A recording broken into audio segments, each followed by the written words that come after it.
Task ৭ crayon নিয়ে খেলা করা।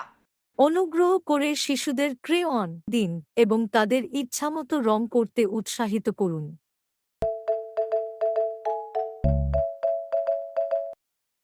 আমরা ১৭৫ ভারতীয় টাকার ফেবার ক্যাস্টল ক্রেয়ন ব্যবহার করেছি। যদি এগুলো আপনার বাড়ির কাছে কোনো দোকানে না পাওয়া যায়, তাহলে আপনি এগুলো অ্যামাজন বা ফ্লিপকার্ট থেকে কিনতে পারেন। শিশুদের প্রথমে এই ধরনের বা দেখতে একই ধরনের ক্রেয়ন ব্যবহার করা উচিত, কারণ এটি সহজে ধরা যায় এবং এটি তাদের ভবিষ্যতে পেন্সিল দিয়ে লেখার মতো কাজের জন্য প্রস্তুত করবে। মনে রাখবেন, তারা সঠিকভাবে ধরতে পারলেই তারা সঠিকভাবে লিখতে পারবে। সবশেষে, যখন শিশুরা ৪ থেকে ৫ বছরের হবে, আপনাকে তাদের ৩টি আঙুল ব্যবহার করে সঠিকভাবে ক্রেয়ন ধরে লেখা শেখাতে হবে।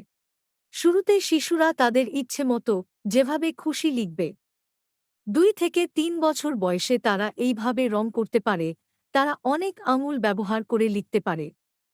দয়া করে শিশুরা যখন ক্রেয়ন ব্যবহার করবে, তখন তাদের পাশে বসুন, যাতে তারা এটি মুখে না দিতে পারে। এখন তারা অনেক ছোট, কিন্তু ৪ থেকে ৫ বছর বয়সে তারা ধীরে ধীরে ৩টি আঙুল ব্যবহার করে লেখা শিখতে পারবে। সবশেষে আপনাকে দায়িত্ব নিয়ে তাদের ৩টি আঙুল দিয়ে লেখা শেখাতে হবে। ২টি আঙুল শিশুরা ভেতরে রাখতে পারে বা যেভাবে তাদের আরামদায়ক মনে হয় তারা সেভাবেই রাখতে পারে। ৪ থেকে ৫ বছর বয়সে তারা ধীরে ধীরে এটি শিখে যাবে। প্রতিটি শিশু আলাদা, তারা তাদের নিজস্ব গতিতে শিখবে। কেউ দ্রুত শিখতে পারে, আবার কেউ একটু সময় নিয়ে ধীরে শিখতে পারে। দয়া করে তাদের নিজস্ব গতিতে শিখতে দিন।